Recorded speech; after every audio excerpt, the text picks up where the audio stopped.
जय हिंद दोस्तों, सैनिक समाचारों में आपका हार्दिक स्वागत है। सबसे पहले बात करूंगा हेडलाइंस की। हेडलाइंस में 8 बार पे कमीशन मीटिंग है आज। जेसीएम वर्सेस डीओपीटी ठोस आधार होगा तय और 7 लाख केंद्रीय कर्मचारियों ने दिखाया दम। वित्त मंत्री हुई खुश, बोला अब पता चला कि केंद्रीय कर्मचारियों की क्या है ताकत और आगे अब क्या होगा। यानी फिटमेंट फैक्टर की बात हो या कोई बात हो, या तो मोदी जी जाने या ब्रह्मा जी जाने। हाँ जी दोस्तों, और ये उड़ान दुश्मन को पड़ेगी भारी। डीजीआर पूर्व सैनिकों के लिए जॉब फेयर दोस्तों। और बात करूंगा बीजानगर की 31 माओवादियों को निपटाया और अन्य महत्वपूर्ण खबरें, जैसे आज महाकुंभ में त्रिवेणी संगम में डुबकी लगाएंगी हमारे सेना के सर्वोच्च कमांडर राष्ट्रपति द्रौपदी मुर्मू। प्रधानमंत्री आज परीक्षा पे चर्चा करेंगे और जाएंगे फ्रांस के दौरे पर। और वित्त मंत्री लोकसभा में पेश कर सकती हैं इनकम टैक्स बिल। और रक्षा मंत्री आज बेंगलुरु में एरो इंडिया 2025 का करेंगे उद्घाटन। तो दोस्तों खबरें करते हैं विस्तार से। सबसे पहले मैं बात करूंगा बड़ी प्रमुख खबर। हाँ जी दोस्तों, जैसा कि अभी आपने सुना होगा कि जेसीएम और डीओपीटी की आज मीटिंग है। JCM joint consulting machinery, DOPT department of personal and training.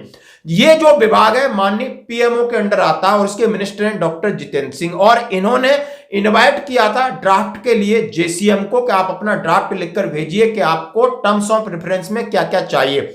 उन्होंने ड्राफ्ट भेजा, फिर कल उन्होंने अपनी जेसीएम की मीटिंग हुई। जितने भी आपके कर्मचारी संगठन के बड़े ओहदेदार हैं उन्होंने अपना एक मसूबा यानी एक ड्राफ्ट तैयार करके आज उसकी फाइनल मीटिंग है वर्सेस डीओपीटी एंड जेसीएम। और मीटिंग करने के प्रमुख हैं यानी शिव गोपाल मिश्रा जी, जो कि जेसीएम के सचिव। 8 महीने बच्चे, 8 महीने में पे कमीशन आ जाएगा, लागू हो जाएगा। जनवरी 26 उसकी डेट है, आपको मंडे तक देना दे दिया। अभी आज यहीं थे, खबर मिली है 10 तारीख को उन्होंने मीटिंग के लिए बुलाया है। मुझे मालूम है क्योंकि मैंने कुछ ऐसी चीजें लिख करके दे दी हैं जो शायद उनको पसंद नहीं आई होंगी। जाएंगे, बात करेंगे, कोई ऐसी बात नहीं। और जेसीएम के बारे में थोड़ा जाने तो जॉइंट कंसल्टिंग मशीनरी यानी एक सरकार और कर्मचारियों के बीच में सीधा संवाद करने के लिए, उनके पे एंड अलाउंसेस हो, भत्ते हो, किसी भी प्रकार की समस्या है तो जेसीएम कंसल्टिंग मशीनरी करती है। ये 3 लेवल पे काम करती है। एक नेशनल, अब नेशनल एनसी यानी जेसीएम जॉइंट कंसल्टिंग मशीनरी। अब नेशनल जो इनका है उसके सचिव शिव गोपाल मिश्रा है। और उसके बाद आप समझ सकते हो दूसरा होता है डिपार्टमेंट लेवल का और तीसरा होता है ऑफिस लेवल का। और ये तीनों अलग अलग लेवल पे काम करती हैं। तो और कैबिनेट सचिव इनके अध्यक्ष होते हैं। तो बड़ी मीटिंग है। अब उनमें क्या क्या मुद्दे होंगे ये बात देखने वाली है। जैसा कि आपको 2 दिन पहले जेसीएम के महासचिव हैं और शिवगोपाल मिश्रा जी ने रेलवे अपने कर्मचारियों को संबोधित करते हुए कहा था कि 6वां वेतन आयोग अच्छा था, 7वां वेतन आयोग में हमें धोखा दिया है, धोखा बोला। 8वें वेतन आयोग को लेकर चौकन्ना हमने रहना है और हमें 2.86 से कम चाहिए नहीं, क्योंकि वो हमारा हक है और हम जस्टिफाई करेंगे उनके सामने टेबल पे बैठ के। और उन्होंने कहा हम भीख नहीं मांग रहे, कटोरा नहीं मांग रहे, हमारा वाजिब हक है, उसके लिए हम लगातार संघर्ष करते रहेंगे। जैसा कि इस वीडियो में आप झलक इस बात की देख सकते हो। तो दोस्तों अब क्या बात बनेगी, बात कहने की है। अब इन्होंने ऐसा कहा है कि टर्म्स ऑफ रेफरेंस के ऊपर जो उन्होंने ड्राफ्ट दिया था कि पेंशन किस तरीके से बढ़ानी चाहिए, और उन्होंने कहा है 5 साल बाद पेंशन बढ़ानी चाहिए, कम्यूटेशन को लेके, मेडिकल सुविधाओं को लेके तमाम चीजों का सर्वे करना होता है। अब जितने केंद्रीय कर्मचारी उनकी जिम्मेदारी दी गई है, आप समझ सकते हो एनसीएम के सचिव शिव गोपाल मिश्रा जी का इन्होंने सुन लिया। अब आगे की जिम्मेदारी पैरामिलिट्री फोर्सेस, उनका एक फेडरेशन है, उनको दी गई। तो उन्होंने ही अपना एक ड्राफ्ट तैयार किया है, क्या क्या डाला है वो अलग से बनाएंगे। अब बात आएगी हमारे जैसों की यानी आर्मी पर्सन्स के लिए। इन्होंने अभी तक इस चीज को डिस्क्लोज नहीं किया कि आखिर इनके पास क्या आया है, ये क्या करना चाहते हैं। तो आप समझ सकते हो DSW department of ex serviceman welfare है या एमओडी के तमाम इस चीजों की जो वेलफेयर पे एंड अलाउंसेस के संबंधित है, ये अपना ड्राफ्ट पेश करेंगे। लेकिन इससे पहले इसी चीज को दबाव बनाने के लिए 20 फरवरी को जंतर मंतर पर बड़ा आंदोलन है।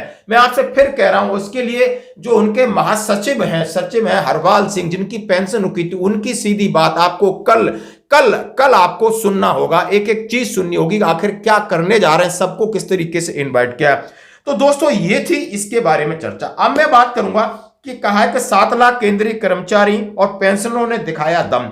इस बार सरकार को यह मैसेज देने में केंद्रीय कर्मचारी कामयाब हो गए कि हमारी वैल्यू है, हमें नजरअंदाज करोगे तो आपको बहुत बड़ी कीमत चुकानी पड़ेगी। और लोकसभा चुनाव के बाद लगातार सरकार इस बात को एनालिसिस कर रही थी। दोस्तों ये हकीकत है कि जैसे बैलेट पेपर यानी कर्मचारी अपना बैलेट पेपर डाक के द्वारा भेजते थे तो हमेशा देखा जाता था कि कांग्रेस को ज्यादा वोट पड़ रहे हैं, बीजेपी के खिलाफ वोट जाते थे। लेकिन इस बार उन्होंने देखा है कि दिल्ली चुनाव में भर भर के वोट दिए, भर भर के। हेडिंग बनी कि दिल्ली सरकार में बाबू भी हुए भाजपा की नाव में सवार, 22 सीटों पर दिखाया दम। उन्होंने कहा 7 लाख केंद्रीय कर्मचारी और पेंशनर्स दिल्ली में रहते हैं, उन्होंने दम दिखाया है, दम। और 22 सीटों पर तो लगातार उन्होंने वन साइडेड, और इसका असर हुआ है। वित्त मंत्री खुद कह रही हां इसका असर हुआ है कि हमने टैक्स में छूट करी, हमने लोन में छूट की, और उन्होंने कहा है कि हमने 8वें वेतन आयोग की घोषणा, और वो 8वें वेतन आयोग की घोषणा जिसको लेके आप पिछले आपने देखा होगा कि जैसे ही सरकार दोबारा बनती है और उसका जुलाई में बजट आता है, मानसून सत्र चलता है, कई बार सवाल पूछे गए 8वें वेतन आयोग को लेकर क्या है। बोला अभी हमने इसके बारे में सोचा नहीं है। चलो मानसून सत्र में नहीं सोचा, अभी आपने देखा होगा विंटर सेशन में आपने कितने बार सवाल उठे। अभी 10-15 दिन की बात, 20 दिन की या 25 दिन पहले उन्होंने बोला, अभी वित्त राज्य मंत्री पंकज चौधरी जी बोले हमने अभी कुछ सोचा ही नहीं है। और सोचने का मतलब आप समझ सकते, कौन सोचता है? माननीय प्रधानमंत्री सोचते हैं, पीएमओ सोचता है, ये सिर्फ संवाददाता है। और कैबिनेट बैठक हुई है 16 तारीख को, फिर भी उसमें चर्चा नहीं हुई। लेकिन एक पर्ची दे दी जाती है और अश्विनी वैष्णव जो रेल मंत्री हैं उन्होंने इसकी घोषणा कर दी कि माननीय प्रधानमंत्री जी ने 8वें वेतन आयोग की घोषणा की जाती है। और जैसा कि कयास लगाए जा रहे थे कि 1 फरवरी को होगा, लेकिन इसको डोमिनेट करने के लिए, उसका फायदा उठाने के लिए, और उसको फायदा जबरदस्त मिला। ये हम नहीं कह रहे हैं, ये अमर उजाला कह रहा है। और वहां के जितने हैं, मंजीत पटेल हैं, शिवगोपाल मिश्रा जी हैं, और एक उनके महासचिव एसबी यादव साहब हैं, सारे कह रहे हैं, confederation of central government employees workers के महासचिव एसबी यादव, सभी ये कह रहे हैं कि नहीं, अब सरकार को पता चल गया कि केंद्रीय कर्मचारी बहुत कुछ चीजें बदल सकते हैं। वो एक नहीं है, उनकी गिनती लाखों करोड़ों में मत करिए, क्योंकि उनका पूरा फैमिली होता है और पूरा नीचे लेवल पे वही आदमी का ब्रेन वॉश कर सकते हैं, माइंड को डाइवर्ट कर सकते हैं। ये सरकार समझ चुकी है, इसलिए मिडिल ऑर्डर पर मेहरबान है। अब मैं बात करूंगा, किसी ने बोला, इसी की अगली कड़ी में जरा आप देख सकते हो कि उसमें कहा जा रहा है कि दिल्ली का सीएम कौन होगा, नाम इसका चल रहा है, उसका चल रहा है। तो किसी ने कहा, देखिए मेरे को लगता है कि सारे लोग भाजपा की राजनीति को इतनी गंभीरता से समझ चुके हैं आदर्श, कि जो राजकिशोर जी ने शुरू में कह दिया, या तो मोदी जी जाने या ब्रह्मा जी जाने। मोदी जी क्या सीएम बनाएंगे और मोदी जी 8वें वेतन में क्या देंगे, वो तो ब्रह्मा जी जानते हैं या मोदी जी जानते हैं, सिर्फ 2 ही लोग जानते हैं, यानी मोदी जी और मोदी जी का भगवान। अब ये क्यों कह रहे हैं कि जिसका नाम चलता है, जिसकी चर्चाएं चलती है, उसके हट के मोदी जी काम करते हैं। दिल्ली के सीएम को लेकर भले प्रवेश वर्मा का नाम चलता हो या XYZ और किसी का चलता हो, लेकिन चौंकाने वाला फिगर आता है। आपने मध्य प्रदेश में देखा था, प्रहलाद पटेल की जगह मोहन यादव आ गए। राजस्थान में आपने भजनलाल शर्मा को कोई नहीं जानता था, हरियाणा में आपने देखा, उड़ीसा में आपने देखा, झारखंड में आपने, छत्तीसगढ़ में आपने देखा।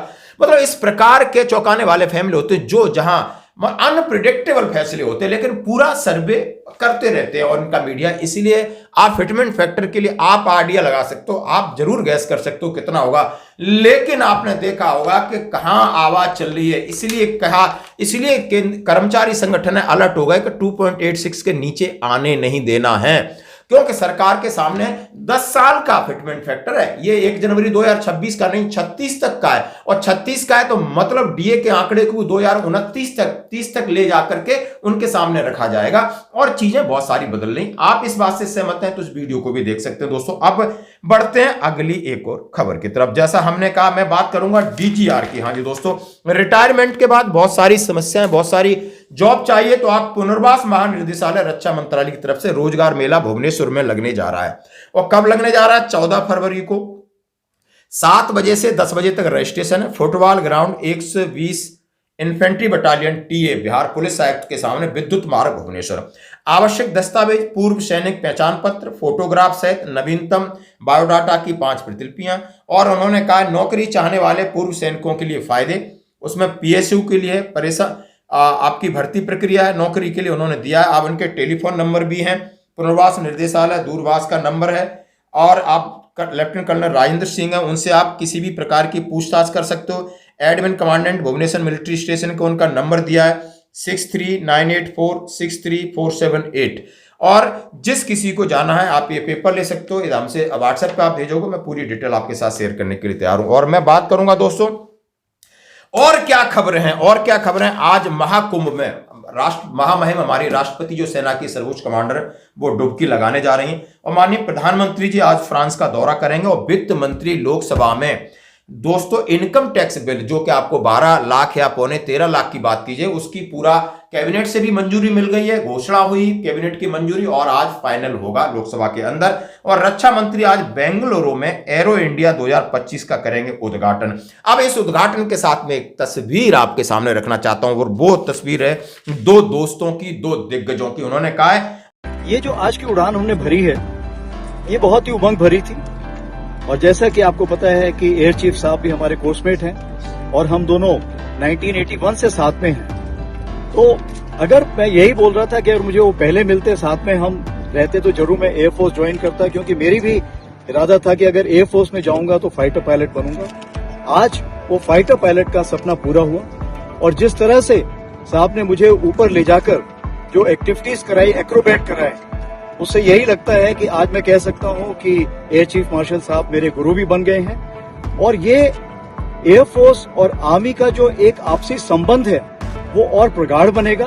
हम एक दूसरे को बहुत अच्छे से समझेंगे, क्योंकि हमने हर लड़ाई आगे आने वाले दिनों में एक साथ लड़नी। अब हम पढ़ेंगे दुश्मन पर पढ़ेंगे भारी, सेना प्रमुख जैसे जनरल द्विवेदी साहब कह रहे हैं कि हाँ ये हमारे गुरु हैं। और उन्होंने कहा, एयर चीफ मार्शल एपी साहब को कहा है कि हम दोनों 1981 से हैं, हम दोनों कोर्समेट हैं और हमारा आपसी संबंध प्रागंड बनेगा। और हमने यानी आपस में मिलकर लड़ाई लड़नी है, दुश्मन को हमने नेस्ता नाबूद करना है। तो ये हमारे लिए जरूरी था। आज इन्होंने हमें आप समझ सकते हो लाइट कॉम्बैट तेजस के साथ उन्होंने उड़ान भरी। और वो क्या कह रहे हैं जरा आप उनकी जुबानी सुन सकते हैं। एयर शो बेंगलुरु का है जहां पर आज रक्षा मंत्री जा रहे हैं। दोस्तों अब बढ़ते हैं, एक और अगली तस्वीर जो आप देख सकते हो वो तस्वीर है, आप समझ सकते हो कि एसटीएफ ने 31 माओवादियों को उड़ाया। और माननीय गृह मंत्री जी ने कहा है कि मार्च 2026 तक क्लीन होगा, क्लीन सफाया हो जाएगा। यानी जो देश के खिलाफ, समाज के खिलाफ इस तरीके से कृत्य कर रहे हैं और 31 को निपटाए। भले 2 जवान शहीद हुए हैं, उनके पास ऑटोमेटिक काफी आप वेपन्स आप देख सकते हो।